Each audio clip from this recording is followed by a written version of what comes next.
Informasi lainnya pemirsa, lebih dari 55.000 calon mahasiswa mengikuti UTBK SNBP di Pusat UTBK Universitas Indonesia. Dari sekitar 860.000 peserta memperebutkan hanya sekitar 259.000 kursi PTN. Pelaksanaan ujian tulis berbasis komputer seleksi nasional berdasarkan tes di Pusat UTBK UI diikuti 55.213 peserta.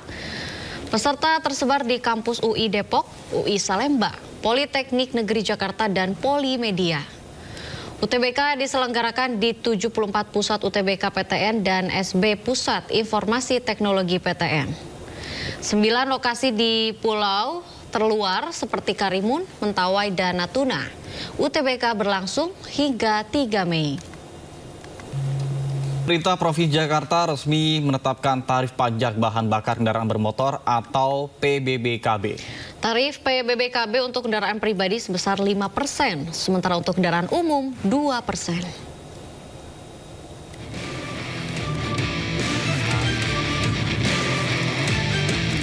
Tarif pajak bahan bakar kendaraan bermotor atau PBBKB di wilayah Jakarta secara resmi segera diterapkan.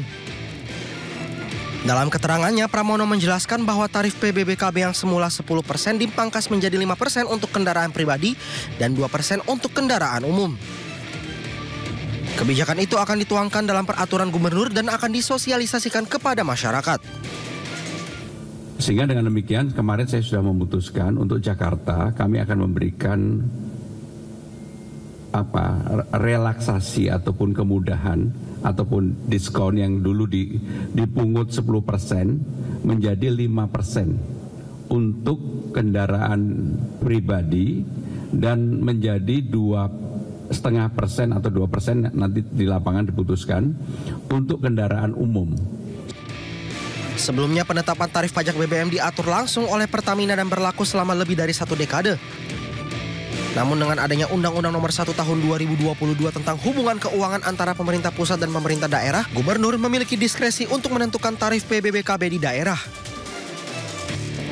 Dari Jakarta, Tim Liputan iNews melaporkan.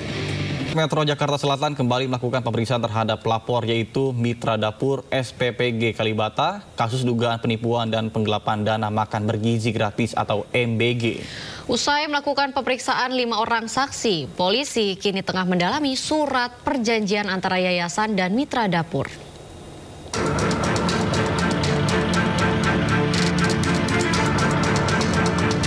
Polres Metro Jakarta Selatan kembali melakukan pemeriksaan terhadap pelapor kasus dugaan penipuan dan penggelapan dana makan bergizi gratis, yaitu Mitra Dapur SPPG Kalibata. Setelah diambil keterangan, sebanyak 5 orang saksi dari Mitra Dapur SPPG Kalibata dalam kasus dugaan penipuan dan penggelapan dana MBG keluar dari kantor Polres Metro Jakarta Selatan. Pemeriksaan dilakukan terhadap pelapor, bagian administrasi, dapur, operasional, dan orang yang mengetahui perjanjian antara yayasan dan korban. Dana Harli, kuasa hukum pelapor, mengatakan polisi kini tengah mendalami surat perjanjian antara yayasan dan korban. Yang 5 itu sejauh ini pelapor, korban Ibu Ira, kemudian ada bagian administrasi di dapur, kemudian ada bagian operasional di dapur, kemudian ada orang yang mengetahui perjanjian antara Ibu Ira dengan yayasan. Seperti itu.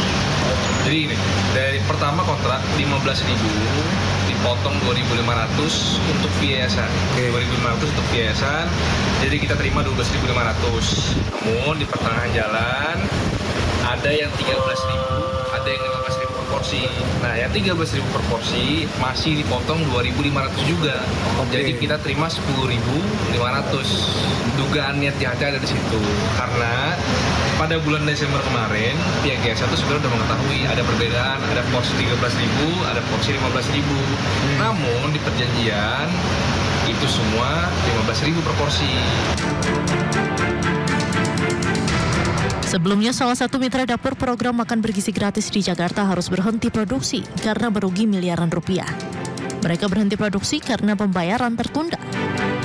Mitra Dapur SPPG Kalibata sendiri menyalurkan makanan bergizi gratis ke 19 sekolah di kawasan Kalibata, Jakarta Selatan dengan jumlah makanan sebanyak 3.400 porsi per hari.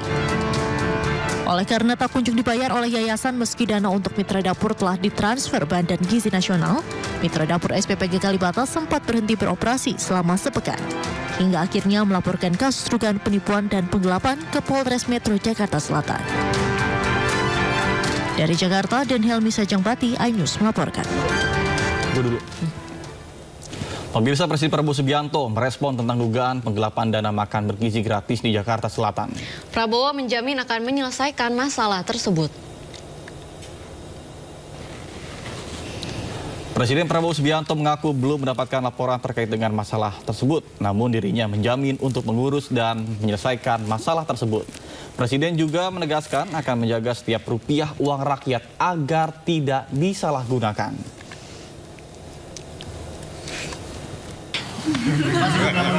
Ya. Saya nggak tahu ini laporan ini. Sudah ditangani. Oh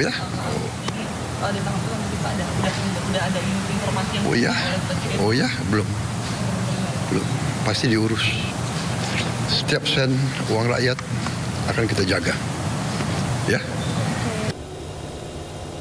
Terima kasih Anda masih bersama kami di Sindo Today. Pemirsa, gunungan sampah melebihi atap rumah warga. Berlokasi tidak jauh dari pemukiman padat penduduk di kawasan Marunda, Cilincing, Jakarta Utara. Diduga dijadikan tempat pembuangan sampah ilegal. Warga sempat lapor, namun belum ada respon dari dinas terkait.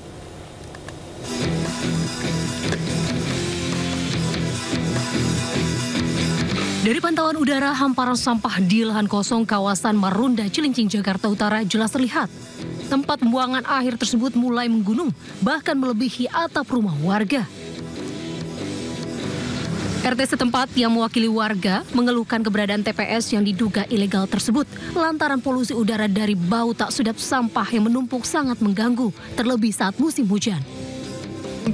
Musim hujan tuh baunya minta ampun. Kayaknya sih pernah kita bersurat apa tuh, udah lama cuma agak kurang ditanggapin. Atau legal? Kayaknya sih ilegal. Kalau yang legal mah ya di sana di Bantar Gebang ya. Ya harapan kedepannya ya lebih, kalau memang dia bisa dihilangkan ya kita minta hilangkan. Keberadaan tempat pembuangan sampah tersebut sudah 10 tahun. Warga mencurigai perizinannya karena tak ada yang boleh masuk ke kawasan TPS selain truk pengangkut sampah. Meski telah melapor ke Dinas Lingkungan Hidup Jakarta Utara, namun tak direspon.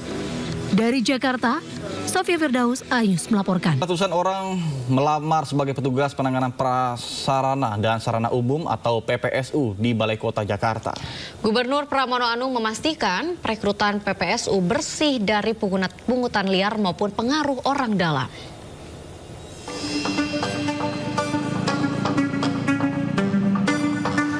Loket penerimaan surat dan barang di Balai Kota Jakarta didatangi ratusan pelamar calon petugas PPSU atau penanganan prasarana dan sarana umum.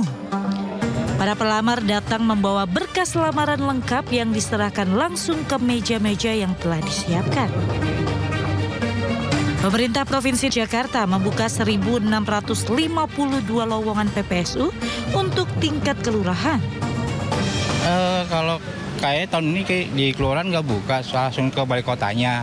Saya dengar saya sih dari RT setempat gitu, jadi langsung ke balai kota, nggak kelurahan. Katanya nanti diinfoin lagi via telepon atau via apa gitu. Rekrutmen petugas PPSU kali ini berbeda dari sebelumnya. Gubernur Jakarta Pramono Anung memerintahkan proses rekrutmen tidak lagi dilakukan di kelurahan-kelurahan, melainkan di balai kota.